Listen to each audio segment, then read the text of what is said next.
cialodenitis se va a definir como la inflamación de las glándulas salivales.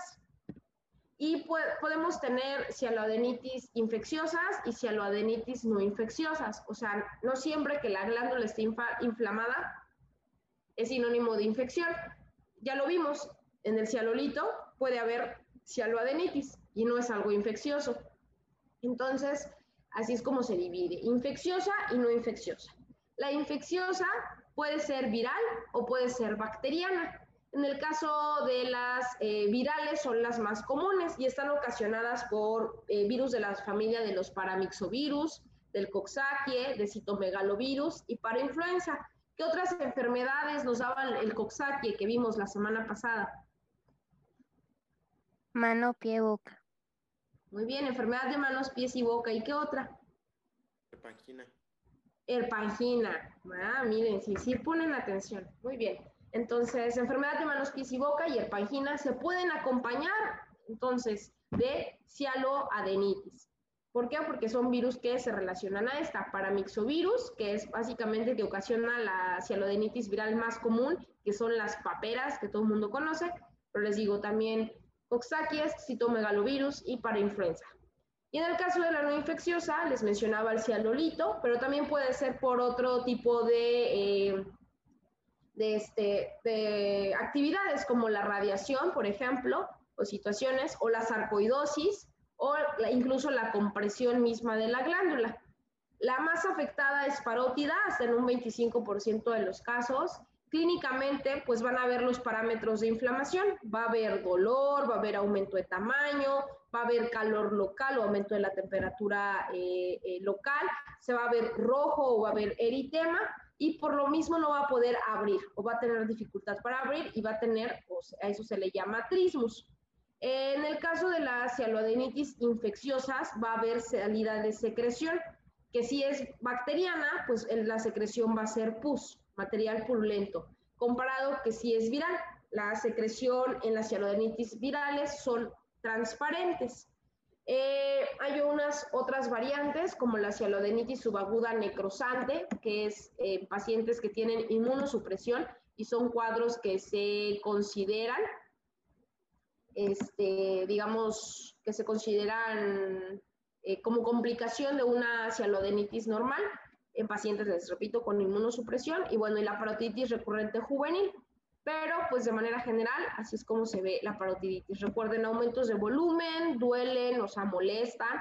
En el caso de, recuerden, de las infecciosas. De las no infecciosas también puede haber inflamación. Ahí alrededor el dolor no siempre es tan clásico, pero sí al menos ligera molestia sí les van a referir los pacientes.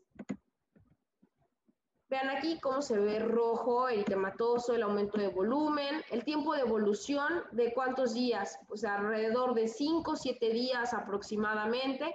Vean aquí al tratar de revisar la permeación de las glándulas, del conducto de las glándulas, vean cómo sale material purulento, que en la clínica les puede ayudar a pensar más si se trata de una cialodenitis, ya sea bacteriana o una viral, pues bueno, la cialodenitis bacteriana suele ser unilateral, o sea, nada más está afectada una glándula básicamente, ¿no? Mientras que la viral suele ser bilateral y suele ser por pares, o sea, el par de parótidas o el par de submandibulares o el par de sublinguales. Aunque les repito, parótida es la más común, la más afectada. Aquí no se necesita digamos que no hay un tratamiento así específico. ¿Por qué? Porque ya vimos que pueden ser diversas estas causas. ¿Qué se recomienda? Pues de entrada, hidratación. Reposo, hidratación es muy, muy importante. En el caso de las infecciosas, se puede dar antibiótico o antiviral y el drenado. Aunque en el caso de las cialodenitis virales, por ejemplo, la parotiditis, que todo el mundo conoce, pues no se dan antivirales. Aquí únicamente, les repito, es para evitar complicaciones como la parotiditis subaguda necrosante, que es en pacientes con inmunosupresión. Pero si no, nada más se tiene con tratamiento paliativo. Mientras que las que son bacterianas, sí, es necesario dar antibiótico, es necesario drenar, o sea, sacar todo ese material purulento que se estaba formando y muchas veces pues hacer el abordaje quirúrgico.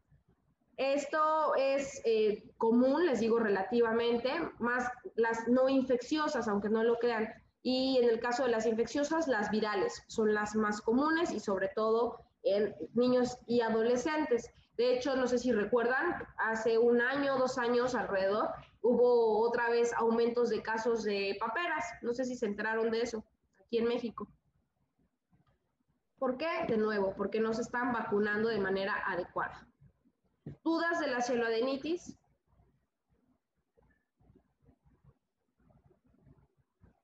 No, doctora. No, doctora. Bueno, no confundir con qué, con la que sigue, con la cialoadenosis. La cialoadenosis va a ser el aumento de tamaño de las glándulas, pero que no es inflamatorio. Es decir, aquí nada más va a estar aumentado de tamaño, pero a diferencia de las otras, aquí ni va a doler, ni va a haber zonas rojas, ni nada por el estilo. Entonces, ojo con esto. No es el aumento de tamaño de las glándulas, pero que no tiene inflamación asociada. Eso es lo fundamental de la cialoadenosis.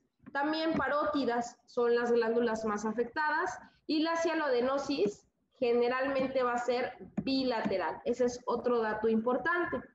¿Y a qué se debe la cialoadenosis? Pues bueno, recuerdan que les dije que las acinos glandulares tienen vacuolas que van a tener su contenido, ¿no? Que puede ser el simógeno o la mucina, dependiendo cuál sea el tipo de glándula. ¿Qué pasa cuando hay enfermedades sistémicas como diabetes, como síndrome metabólico, incluso bulimia, alcoholismo? Es muy común que en el citoplasma se acumulen fragmentos del metabolismo o restos metabólicos de estos componentes que les acabo de mencionar o que tienen que ver con estas enfermedades sistémicas.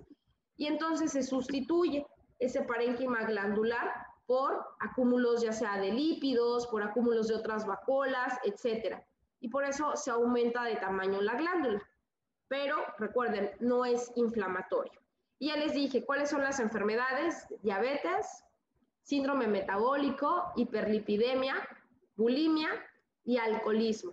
También hay una asociada a VIH, que se ve como en las etapas ya cuando están incluso bajo tratamiento, se puede ver como complicación una cialoadenosis, pero estas son las más comunes, incluso las que son por alcoholismo. Los han visto, ¿no? A los señores indigentes de la calle, que son porochitos, así los conocen, tienen aquí aumentado de tamaño. No sé si se han dado cuenta y si no, pues ahora fíjense un poco más o véanse ustedes mismos ahí ante el espejo y van a ver que es muy clásica la cialoadenosis por alcoholismo. ¿Cuál va a ser el tratamiento o qué mandarían a hacer si sospechan de una cialoadenosis?